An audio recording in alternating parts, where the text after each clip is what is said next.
저는 개인적으로 소리라는 우리 순 우리말이 참 예쁘게 와닿습니다. 소리. 세상에는 많은 소리로 가득 차 있습니다. 사람들의 웃음소리, 아이의 울음소리, 차소리, 부시럭거리는 물건의 소리, 새소리, 각종 소리들이 우리 귀에 와 닿습니다. 소리는 공기의 파동을 타고 소리가 파동을 형성해서 그 소리가 우리 귀에 전달되는 겁니다. 소리가 우리 귀에 와 닿을 때만 그 소리가 의미가 있지 않을까 싶습니다.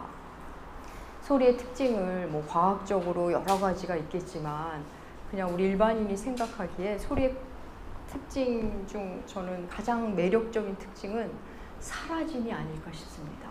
소리는 사라집니다. 소리가 사라지지 않는다고 생각해 보십시오. 너무 끔찍하지 않습니까? 소리가 계속 둥둥 떠다닌다면 너무 무섭습니다. 사라짐이 아쉽지만 그 소리가 사라져야 그 다음 소리가 우리에게 올 수 있습니다. 글과 그림은 붙잡아둘 수 있습니다. 하지만 소리는 붙잡아둘 수 없습니다. 물론 이제 녹음기가 있어서 이제 뭐 할 수는 있지만 본디 원래 나온 소리는 그렇습니다. 사라지는 소리임에도 우리 마음에 남아 울림을 주기도 합니다. 시끄러운 소리를 우리는 소음이라고 말합니다. 아름답고 음유를 갖춘 소리를 음악이라고 말합니다. 그리고 듣기 싫은 나를 지적하는 소리를 잔소리라고 하고 말도 안 되는 소리를 우리는 헛소리라고 합니다. 우리에게 귀가 있는 한, 우리가 듣는 한 우리는 소리를 듣고 죽을 때까지 소리를 듣고 그 소리에 영향을 받으며 기뻐하기도 하고 슬퍼하기도 하고 화를 내기도 할 것입니다. 지난주 우리는 너희는 위로하라, 내 백성을 위로하라는 말씀을 살펴보았습니다. 우리를 위로해 주시기 원하시는 하나님. 우리가 위로받을 때 하나님 역시 위로받으신다는 사실을 알게 되었습니다. 그리고 위로의 사건의 중심에는 결국 예수 사건이 있음을 나누었습니다. 오늘은 이어서 소리로 등장하는 하나님의 말씀, 하나님의 위로의 말씀을 살펴보겠습니다. 오늘 본문은 외치는 자의 소리여로 시작합니다. 새 번역은 한 소리가 외친다로 번역합니다. 여기서 이 소리라는 것은 내 백성을 위로하라 했던 그 명령을 받은 그 주체를 말합니다. 명백하게 특정한 사람, 외치는 그 사람을 얘기하지 않고 소리에게 말합니다. 소리야, 이렇게 외치렴, 이런 말씀인 겁니다. 그 외칠 내용을 한번 읽어볼까요? 오늘 본문의 3절, 이사야서 40장 3절 함께 읽겠습니다. 외치는 자의 소리여 이르되 너희는 광야에서 여호와의 길을 예비하라. 사막에서 우리 하나님의 대로를 평탄케 하라. 광야에서 여호와의 길을 예비하라. 사막에서 하나님의 대로를 평탄케 하라고 외쳐라. 소리야. 이렇게 말씀해 주십니다. 당시 고대 근동 지역에서는 왕이 행차할 때 혹은 힘 있는 어떤 유력자가 행차할 때 길을 예비했습니다. 길을 평탄케 했습니다. 장애물을 치우고 미리 손을 보는 겁니다. 사실 뭐 오늘날 우리들도 그렇습니다. 대통령이나 어떤 유력자가 오면 미리 준비를 했습니다. 그런데 오늘 본문의 행차는 사람의 행차가 아니라 하나님의 행차입니다. 하나님이 오실 길입니다. 하나님이 오실 테니 준비하라는 겁니다. 하나님이 오실 것이니 너희는 길을 예비하라. 이 말씀 안에 이미 예수 복음이 담겨져 있습니다. 예수께서 오실 길을 예비하라는 말씀입니다. 주의 길을 예비하라. 성경을 좀 읽으시고 말씀을 좀 아는 분들은 이 본문을 딱 들으면 아마도 신약의 세례 요한이 떠오르실 겁니다. 이사야를 통해 이 말씀을 주시고 700년이 흐른 뒤에 세례 요한이 광야에서 외치는 자의 소리를 역할을 합니다. 성경은 그가 바로 이사야가 말한 바로 그 소리, 그 사람이 바로 그 소리라고 말합니다. 우리 사복음서의 증언을 보겠습니다. 누가복음 3장 3절에서 6절 주보에 실었습니다. 함께 읽겠습니다. 요한이 요단강 부근 각처에 가서 죄사함을 받게 하는 세례를 전파하니 선지자 이사야의 책에 쓴 바 광야에서 외치는 자의 소리가 있어 이르되 너희는 주의 길을 준비하라. 그의 오실 길을 곧게 하라. 모든 골짜기가 메워지고 모든 산과 작은 산이 낮아지고 굽은 것이 곧아지고 험한 길이 평탄하여질 것이요 모든 육체가 하나님의 구원하심을 보리라 함과 같으리라. 예. 복음서는 이 세례 요한이 바로 그 외치는 자의 소리라고 말합니다. 그래서 그러면서 이사야 선지자의 말을 그대로 인용하며 복음서를 써내려갑니다. 주의 길을 예비한 자가 바로 세례 요한이라고 말합니다. 이사야 40장은 예수 오심의 사건을 이렇게 증언하고 예언하고 있는 겁니다. 예수 사건이 바로 위로의 사건임을 말하면서 좀 더 선명하게 구체적으로 말합니다. 하나님이 오실 테니 광야에 길을 내고 사막에 대로를 내랍니다. 길을 예비하라. 그런데 그 예비하는 그 길이 광야와 사막의 길입니다. 광야에 길을 내고 사막에 대로를 내라. 왜 사막과 광야일까요? 도시를 정비하고 도시를 청소하고 성문을 열어라 이렇게 하시질 않고 광야와 사막에 길을 내라고 하십니다. 왜 광야와 사막일까요? 여러분, 여기서 광야와 사막은 주님이 오시기 전에 우리의 심령을 말합니다. 우리의 심령은 광야와 사막입니다. 여러분, 예수가 없는 심령은 무엇으로 가득 찬 것 같아도 곧 황폐함을 만나게 됩니다. 언젠가는 황폐함을 만납니다. 꽉 찬 것 같아도 복음이 없는 그 심령은 사막입니다. 예수가 있는 심령은 지금 메말라 보이고 바닥을 헤매는 것 같아도 그의 심령에는 이제 샘이 생기기 시작합니다. 풀이 자라나기 시작합니다. 여러분, 왕이 오시는 길을 예비하며 길을 낸다는 것, 지금처럼 뭐 공병 부대가 있어서 다리를 놓고 하는 것이 아닙니다. 미리 전령을 보내 좀 정돈하는 정도입니다. 장애물을 치우고 불편을 최소화하는 것. 이것의 궁극의 목적은 사람의 마음을 준비시키는 겁니다. 맞이할 준비를 하라는 겁니다. 세례 요한은 그 길을 예비하면서 무엇라 외칩니까? 회개하라고 외칩니다. 회개의 세례를 주면서 길을 예비합니다. 여러분, 나를 돌아보며 내가 문제 있는 인간임을 만나게 되는 것, 하나님 없이 살고 있는 나를 만나는 것, 하나님이 아니라 내가 주인된 삶이어서 그렇게 힘들었다는 것을 아는 것, 여러분, 그것이 가장 확실한 길 예비입니다. 시선을 하나님께 돌리는 것이 바로 하나님의 오실 길을 예비하는 겁니다.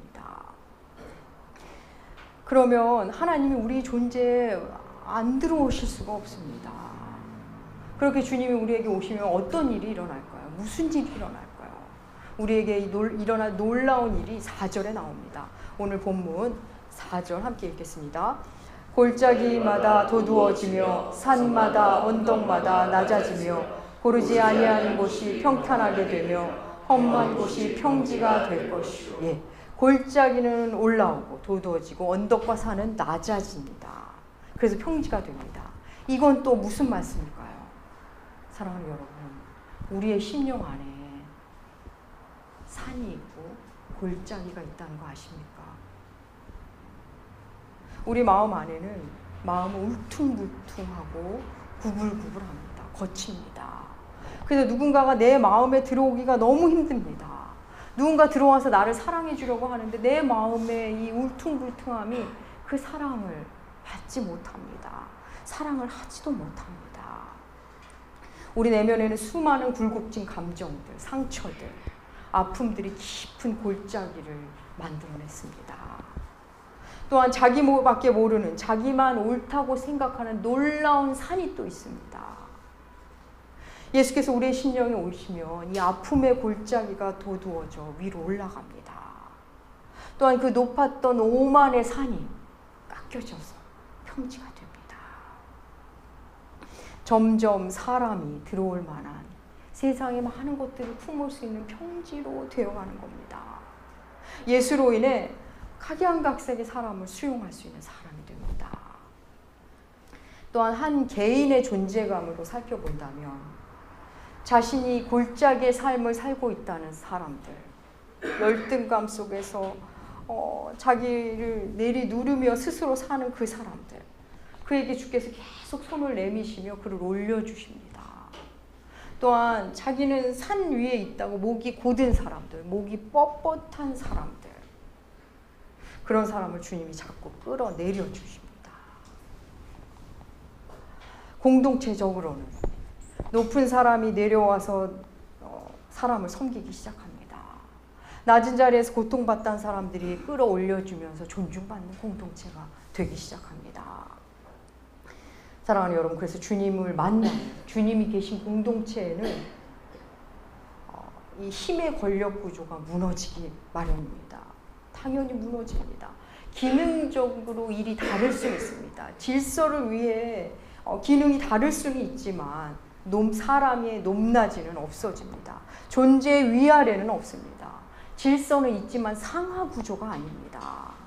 그래서 예수가 주인인 교회는 평평한 평지로서의 교회가 되는 겁니다. 세상은 골짜기는 더 내리누르고 산은 더 높이게 만듭니다.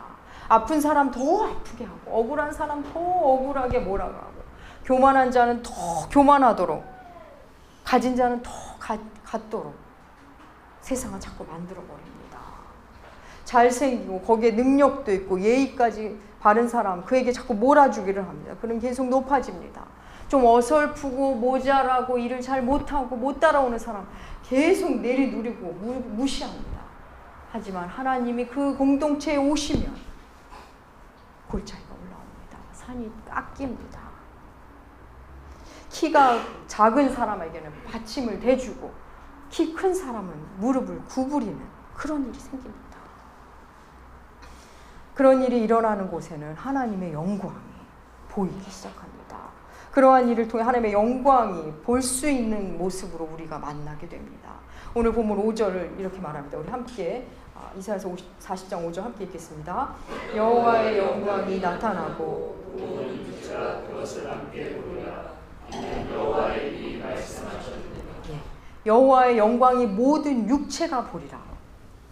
이 말씀은 조금 어려운 말씀입니다. 쉽지 않은 말씀입니다. 이 말씀을 듣는 이스라엘 사람에게는 포로 생활이 끝났다는 이야기가 될 것이고, 세례 요한 그 당시에는 예수의 육신으로 오신 예수를 보는 것을 말씀하는 걸 거고, 우리에게는 오시는 주님을 말하는 것입니다.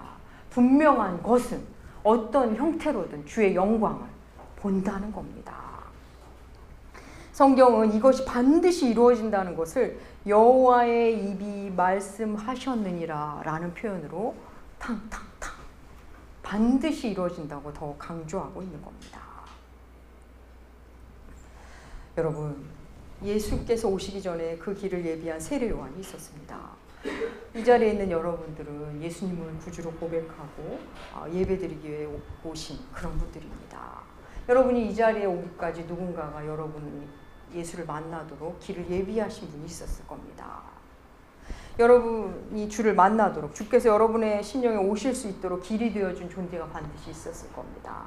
그들이 의도하던 의도하지 않았던 예수께서 여러분에게 오시도록 길을 예비해 준 사람입니다. 제게는 초등학교 5학년 선생님과 제 20대 후반과 30대를 온전히 꽉 차게 보낸 40대 초반까지 보냈네요. 그 교회 목사님이 그 일을 해주셨습니다. 초등학교 5학년 때 선생님이 천국 가는 방법을 알려주시겠다며 칠판에다 십자가를 그리고 복음을 전하셨습니다. 그래서 저는 초등학교 5학년 때부터 신앙생활을 시작했습니다. 물론 어렸을 때 초등학교 1, 2학년 때도 교회를 가긴 했지만 그때는 그냥 간 거고, 5학년 때부터는 조금 이제 기도도 이제 하는 거구나, 말씀도 읽어야 되는 거를 의식하기 시작했습니다. 청년기에 잠시 교회를 떠난 적이 있지만 결혼 후에 다시 찾은 교회에서 인격적으로 주님을 만나기 시작했습니다. 목사님이 주시는 말씀을 스폰지처럼 흡수하며 그리고 스스로 성경을 읽기 시작했습니다. 제 인생에서 이 두 분은 길을 예비해 주신 분들입니다. 물론 지금도 계속 누군가를 통해, 어떤 소리를 통해 계속 길이 내어짐을 느낍니다. 그래서 계속 예수를 새롭게 만나게 주께서 인도하십니다. 그러고 보면 광야 같은 자의 심령, 사막 같은 메마른 제 마음에 예수께서 오시도록 그분들이 길을 열어주셨고 지금도 그 일을 해주시는 분들이 너무나 많구나 싶습니다. 여러분도 그런 분들이 있으셨을 거고 지금도 있으실 겁니다. 여러분의 심령에 예수가 잘 가시도록 길을 내는 사람들, 믿음의 선배일 수도 있고 목회자일 수도 있고 교회일 수도 있고 기도로 여러분을 섬겨주고 몸으로 섬겨주며 길을 내는 사람이 있습니다. 그런데 오늘 본문에서 그 길을 내는 자를 소리라고 표현합니다. 소리. 사람이 아닌 소리라고.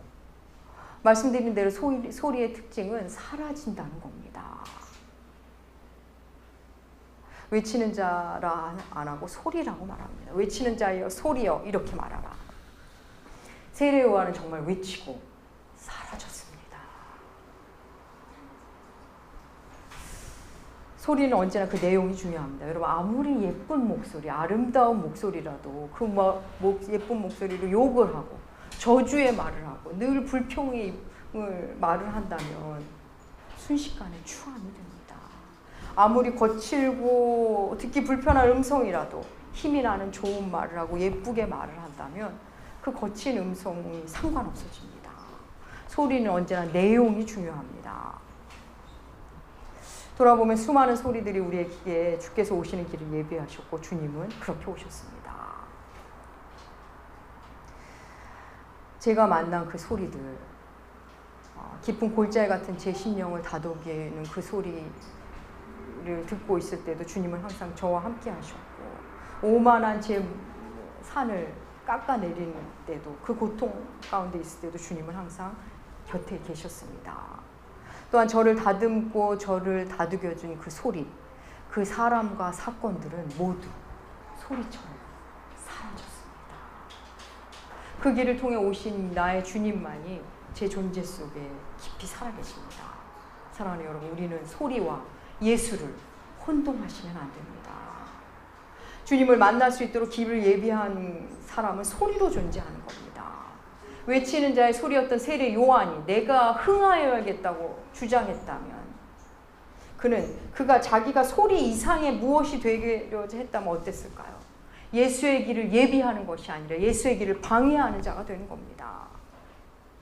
오늘날 목회자들이, 믿음의 선배들이 소리로서의 역할을 잘하고 사라져야 하는데 자신이 머무르려고 합니다. 그래서 그 사람의 주인이 되려고 합니다. 교우들 역시 말씀이신 예수를 만나야 하는데 그 소리의 매력을 느껴서 그 소리를 붙잡으려고 합니다. 그래서 교회가 덩치가 커지고 목사의 명성이 높아지고 그게 힘이 되고 예수는 희미해지기 시작하는 겁니다. 그들이 소리 이상의 그 무엇으로 남고자 하기 때문에 일어나는 일들입니다. 제가 아는 집사님 한 분이 한동안 몸담았던 교회를 와서 나왔습니다. 함께하던 목사님이 돌아가신 후에 통 예배를 못 드리는 겁니다. 저는 그가 신앙생활한 지 오래되긴 했지만 믿음이 없으면 그럴 수도 있겠다 싶었습니다. 그분과 우연히 만남을 가졌는데 지금 기억은 잘 안 나는데 왜 그분이 그때 성경책을 저희가 보여줬는지는 기억이 안 나는데 성경책 맨 앞에 껍데기를 딱 피니까 그분이 좋아하는 그 목사님 사진이 상반신 사진이 그 성경책 크기만한 크기로 딱 있었습니다. 그러면서 그분이 그립다며 눈물까지 흘리셨습니다. 예수님과는 참 멀어진 것 같은데 돌아가신 목사님과는 여전히 저렇게 가깝구나 싶었지만 뭐 그럴 수 있겠다 싶었습니다.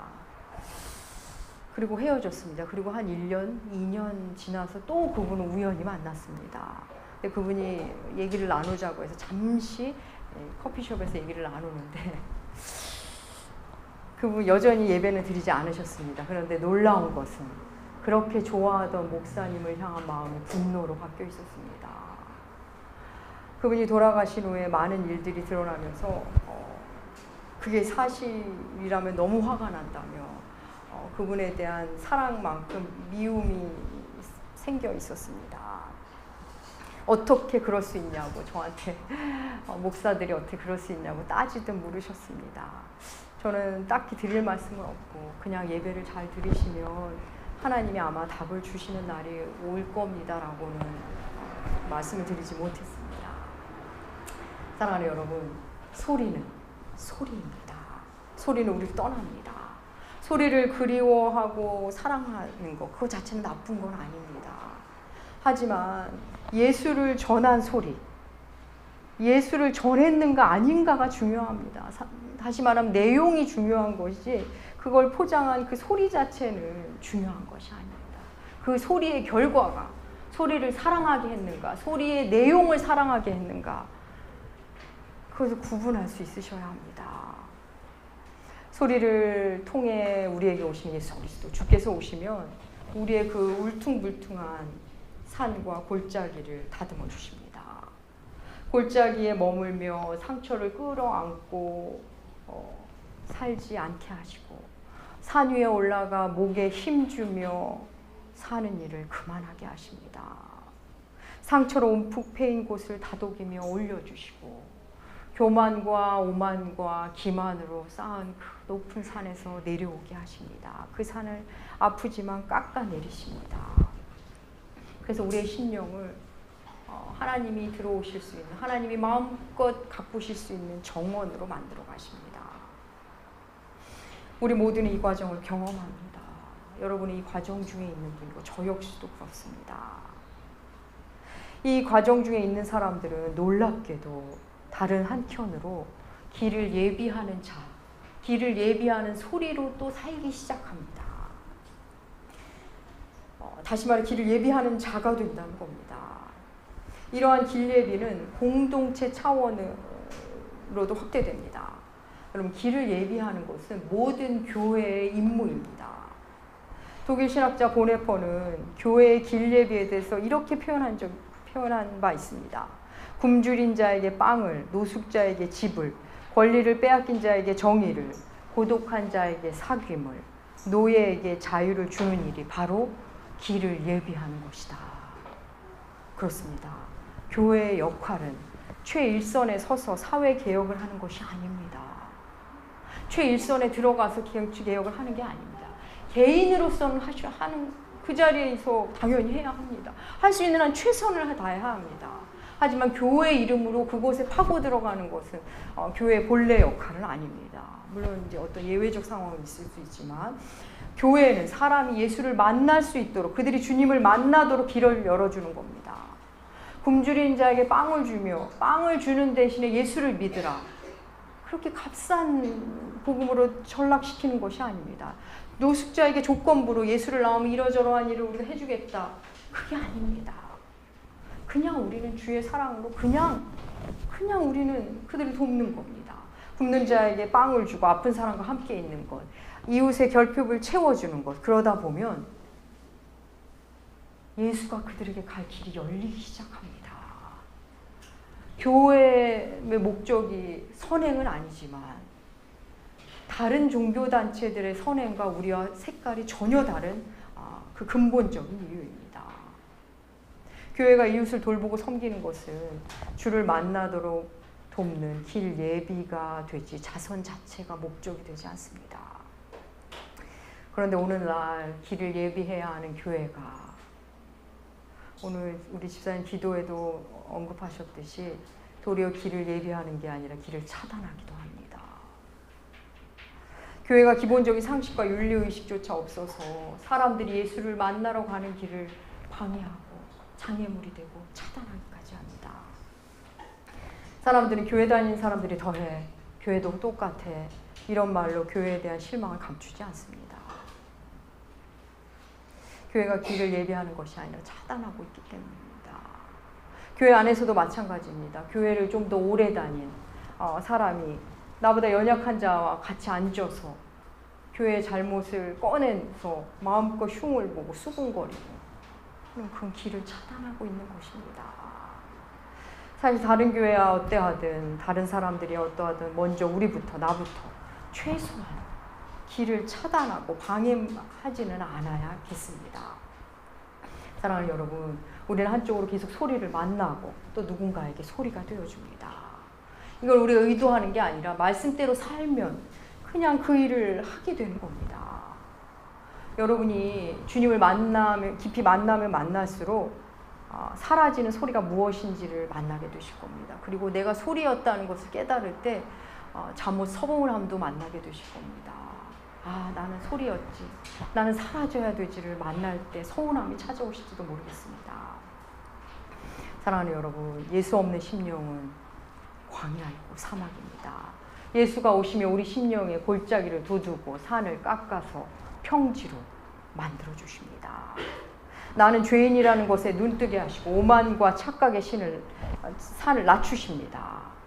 또한 그러면서 내가 얼마나 귀한 존재인지를, 얼마나 사랑받는 존재인지를 만나며 골짜기를 도두어 주십니다.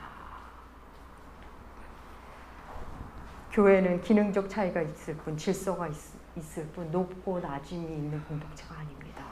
사랑하는 여러분, 주님은 계속 우리의 존재를 돋우시고 산을 낮추십니다. 주의 사랑 안에 있으면 부족해도 사람이고 대단하도 사람이라는 걸 만나십니다. 악함 속에도 선이 있고 선함 속에도 악이 있다는 걸 또 만나십니다. 나라는 말구일 속에 오신 예수 그리스도, 그분을 주인 삼으시기 바랍니다. 주께서 우리를 친히 다스리기 시작하면 일희일비하는 일이 점점 줄어듭니다. 쉽게 좌절하고 쉽게 오만해지고 이런 일이 점점 없어지기 시작합니다. 상황에 따라 천국과 지옥을 오가는 일도 점점 줄어듭니다. 주께서 친히 평지로 만드시고 우리와 거하시기 때문입니다. 사랑하는 여러분, 주님께 여러분의 존재를 내어드리십시오. 그러면 그분이 친히 골짜기를 도두고 산을 깎으시며 우리를 정원으로 만들어 가십니다. 그분의 만지심 앞에 겸손히 엎드려 예수를 왕으로 모심으로 그분이 오실 때까지 아름다운 정원으로 사시는 여러분들 되시길 축복합니다. 기도하겠습니다. 하나님 아버지, 감사합니다. 우리 마음 안에 골짜기는 돋우시고 산은 낮추시며 우리를 평지로 만들어 가시는 주님, 우리를 아름다운 정원으로 만들어 가시는 주님임을 믿고 우리를 내어드립니다. 우리의 존재, 삶의 자리, 삶의 모든 영역에 주의 통치가 임하여 오직 예수로 다듬어지는 아름다운 인생 되게 하여 주시옵소서. 감사드리며 존귀하신 예수님의 이름으로 기도합니다. 아멘.